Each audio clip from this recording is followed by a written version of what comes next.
yaitu bentuk kering dan bentuk basah. Bentuk kering ditandai dengan bungkul-bungkul kecil berwarna keabu-abuan. Bungkul-bungkul ini kelihatan dengan jelas pada kulit yang tidak berbulu seperti pial, jengger, pangkal paruh, kulit, dan sekitar bola mata, kulit kaki dan jari kaki. Lama-lama bungkul membesar dan menjadi satu. Akhirnya bungkul pecah dan menimbulkan keropeng dan terjadi pembentukan bekas luka. Pada keadaan ringan, bungkul-bungkul akan sembuh dalam waktu 3-4 minggu. Sedangkan pada bentuk basah akan ditemukan bungkul kecil berwarna putih di daerah saluran pernafasan dan saluran pencernaan.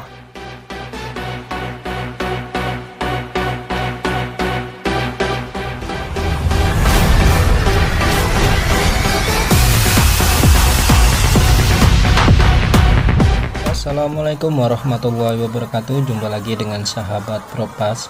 Guys, di video kali ini aku akan membahas tentang fowl pox atau biasa dikenal dengan cacar ayam. Di fowl pox itu merupakan penyakit infeksius yang penularannya sangat lambat. Pada ayam petelur umumnya menginfeksi pada saat menjelang bertelur, yaitu pada usia atau umur ayam itu sekitar 9-18 minggu. Pada kasus yang ringan, nafsu makan dan minum masih baik.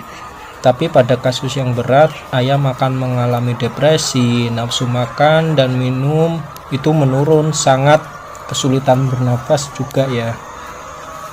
Gejala klinis yang biasa terjadi itu terdapat dua bentuk fowl pox, yaitu bentuk kering dan bentuk basah.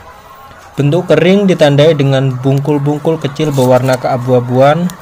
Bungkul-bungkul ini kelihatan dengan jelas pada kulit yang tidak berbulu seperti pial, jengger, pangkal paruh, kulit, dan sekitar bola mata, kulit kaki dan jari kaki.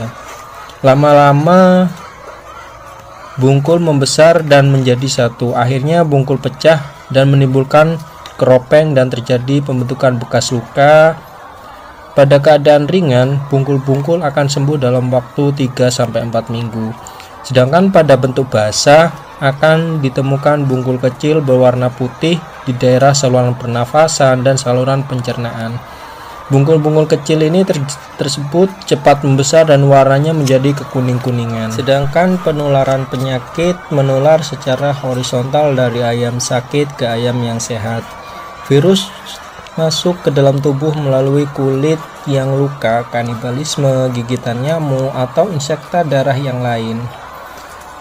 Ini nyamuk itu juga merupakan salah satu faktor mekanik utama dalam penyebaran virus pox. Penyamuk juga dapat menyebarkan virus pox selama beberapa minggu meskipun hanya sekali dalam lesi yang pecah dari ayam yang sakit, maksudnya dari kontak darah atau misalnya dari hinggap dari kepala yang sakit menuju ke ayam yang sehat. Selain nyamuk, juga insekta lain juga berperan sebagai faktor mekanik. Untuk pengendalian penyakit sendiri, teman-teman bisa mencegah dengan menggunakan vaksin Medivac Pox. Vaksinasi cacar dianjurkan setelah ayam berumur 10 minggu ya. Vaksinasi pada umur kurang dari 10 minggu itu mengakibatkan kekebalan tubuh yang timbul tidak cukup lama sehingga harus diulang pada usia 10 minggu atau lebih, sesuaikan dengan sejarah terjadinya virus di kandang teman-teman ya. Kemudian yang kedua, melakukan sanitasi kandang, yakni kandang dibersihkan kemudian dicuci dan disemprot dengan menggunakan desinfektan yang mengandung larutan iodin seperti antisep dan neoantisep, dan dilakukan lebih sering saat wabah cacar terjadi, misalnya 2-3 kali dalam seminggu. Hal ini dapat mengurangi adanya tantangan agen penyakit yang ada di sekitar ayam. Lingkungan kandang juga diusahakan tidak banyak nyamuk. Untuk mengurangi nyamuk, teman-teman bisa menyemprotkan insektisida atau defogging di areal sekitar kandang. Bersihkan semak-semak belukar, misalnya kalau teman-teman di sekitar kandangnya teman-teman ini banyak semak-semak ya, hindari juga genangan air. Nah, kalau misalnya teman-teman pengen yang gratis, teman-teman bisa menggunakan sampah atau banyak tumpukan kayu itu yang ditaruh di sebelah kandang, karena nyamuk sendiri juga nggak suka ya asap seperti itu. Nah, gimana sih cara pengobatan ketika sudah terjadi di dalam kandang? Untuk pengobatannya sendiri itu belum ditemukan obat yang dapat menyembuhkan penyakit fowl pox bentuk basa ya. Usaha yang dapat dilakukan menjaga supaya kondisi badan si ayam ini cepat membaik dengan cara meningkatkan nafsu makan dengan memberikan Vitastres. Sedangkan usaha untuk pencegahan infeksi sekunder dapat dilakukan dengan memberikan obat-obatan dan vitamin seperti terapi, tetrakol, koleridin, ampikol, koliquin, doxitin, doktril, neomeditril, respiratrek.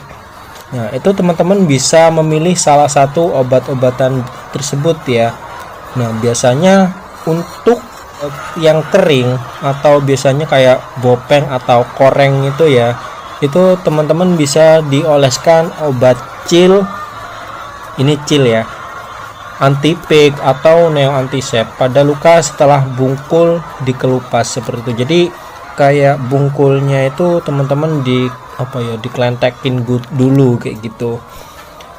Nah, pada peternakan yang telah terserang POK, revaksinasi dapat dilakukan pada kelompok ayam yang masih sehat untuk mencegah penularan dari ayam yang sakit seperti itu. Nah, jadi banyak banget sebenarnya penyakit-penyakit yang akan teman-teman lalui, yang akan teman-teman hadapi ketika usaha ternak ayam ini. Jadi yang paling gimana sih mas cara supaya di kandang itu nggak ada penyakit atau virus? Namanya usaha ayam, apalagi ini kan bisa dibilang usaha yang jorok ya, karena kan kotorannya itu bau gitu ya. Nah, itu sebenarnya bisa diantisipasi atau dilakukan pencegahan dengan cara yang pertama, selalu menjaga kebersihan kandang ayam. Yang kedua, selalu menjaga sirkulasi udara dalam kandang. Usahakan sirkulasi itu tetap berputar atau jangan menggunakan kandang yang terlalu tertutup ya. Jadi kalau misalnya kandangnya itu terlalu tertutup, nanti semakin pengap di dalam kandang, itu penyakit di dalam kandang itu akan semakin banyak banget. Biasanya juga yang paling sering terjadi itu seperti ND atau penyakit pernafasan atau penyakit pencernaan, itu banyak banget nanti yang akan tumbuh di situ. Jadi kalau misalnya teman-teman sudah menjaga kebersihan dan sirkulasi, insya Allah kandang teman-teman juga nggak akan ada masalah kayak gitu. Yang penting obat-obatan dan sirkulasi udara seperti ini ya, tetap terbuka, jadi sirkulasinya itu cepat muternya seperti itu. Oke, itu dia pembahasan tentang fowl pox atau cacar pada ayam ya. Jadi jika informasi ini atau video ini bermanfaat, monggo silakan teman-teman klik like dan jangan lupa di subscribe agar saya semakin semangat lagi dalam membuat video, semakin semangat lagi berbagi informasi tentang penanganan virus. Terima kasih sudah menonton video ini, sampai jumpa di video berikutnya. Wassalamualaikum warahmatullahi wabarakatuh.